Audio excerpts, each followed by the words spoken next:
I'm going to show you different ways that you can stabilize your tattoo needles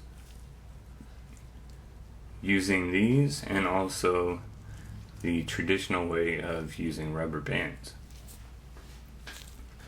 You just take this needle runner, which has a slot in the middle of it, and that will connect right to the needle bar.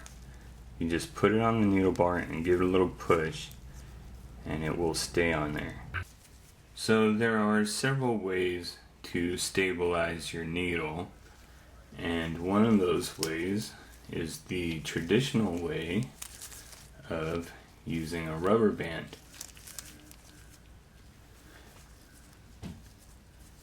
Now we take our tattoo needle, give it a little bend,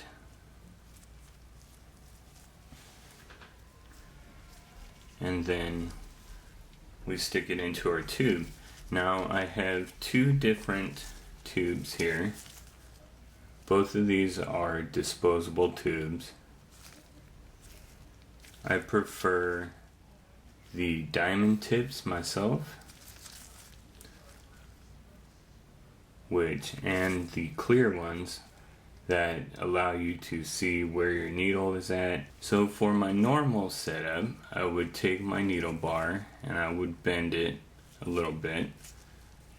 Then I would put it into my tube, and I'm not going to force it in there. I'm just going to let it drop into place so I don't ding the end of my needles. Then I would put this into my tattoo machine, and then I would use a rubber band to make sure that my needle didn't move around. You want to make sure your rubber bands don't touch each other. You don't want to tangle them up. And what that will do is stabilize your needle and make sure that it comes out of the bottom of your tip. Now, if you're tattooing and all of a sudden your needle starts moving around, sometimes when you're tattooing you can get a rubber band that will snap, and with it inside the bag you don't realize your rubber band is snapped, but then all of a sudden you see your needles moving around and you're not getting a straight line. So you want to check your rubber bands again and make sure something hasn't gone wrong with them while you're tattooing. So this is how you would stabilize your needle using rubber bands. Now what someone has come up with is a tattoo needle stabilizer, or a Q-clip is what they're calling it. And you can see it's a round piece of plastic that has a little slot in the middle of it that will hold your needle.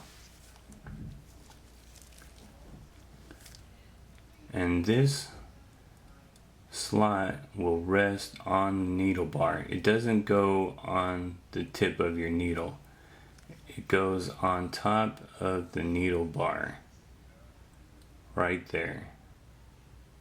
While the needle moves, it holds it into place.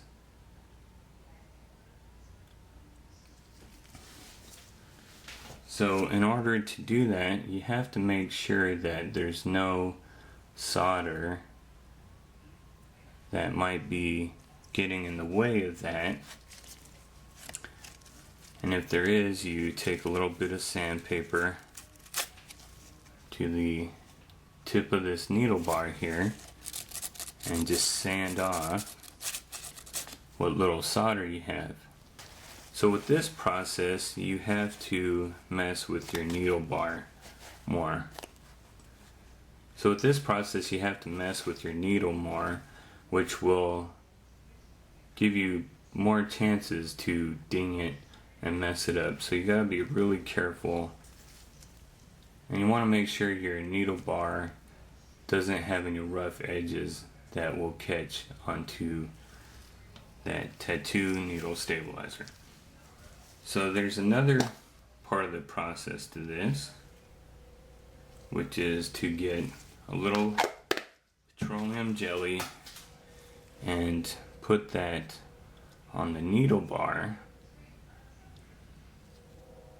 so that that will also reduce the friction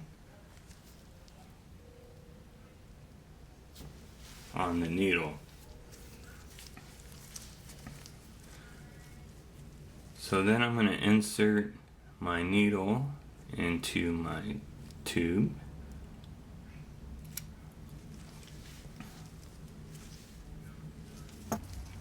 Then I'm going to insert that into my machine. Now, instead of putting the rubber bands on my machine, what I'm going to do is take the clip with the part that's going to hold the needle is going to be facing backwards. I'm going to take this and snap it into place on my needle. So I'm going to put this on my tip, line it up, and give it a little downward pressure until it snaps into place.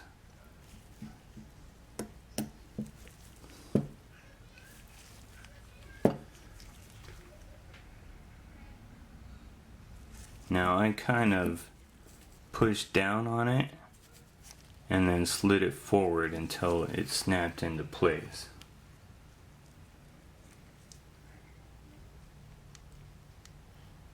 Now with the clear tube, you can see that this will hold my needle into the bottom of the tube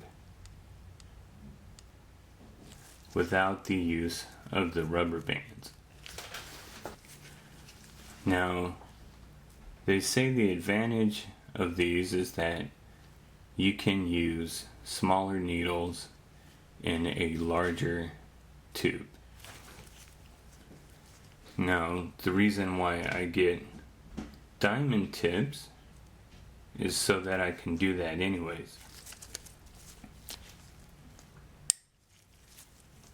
With or without the clip, the design of the diamond tip will hold the needle into the bottom of the tip.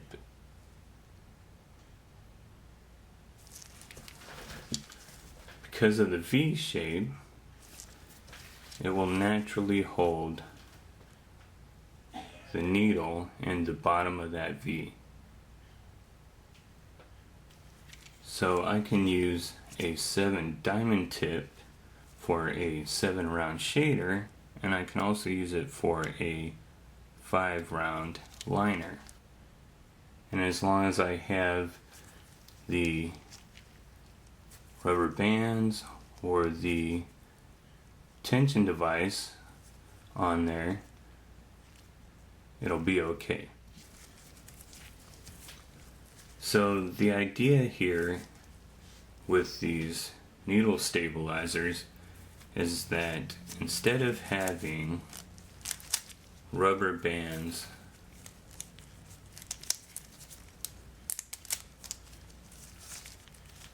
on this end of the needle that is not being used, you have tension down here where your actual needle point is at and where you want the stabilization to be at.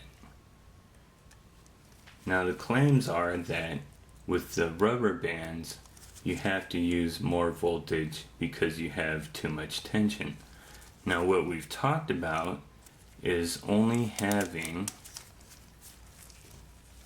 just enough tension on your needle so that you don't have to turn your voltage up to get it to run correctly. You want to make sure that your needle is in the middle of the tube and that it's sitting in the bottom of the tip and that it's not shaking around. And if you have that, then you don't need to have 4 or 5 rubber bands all over your machine, because that's just adding too much tension and you're going to have to up your volts to get this to run.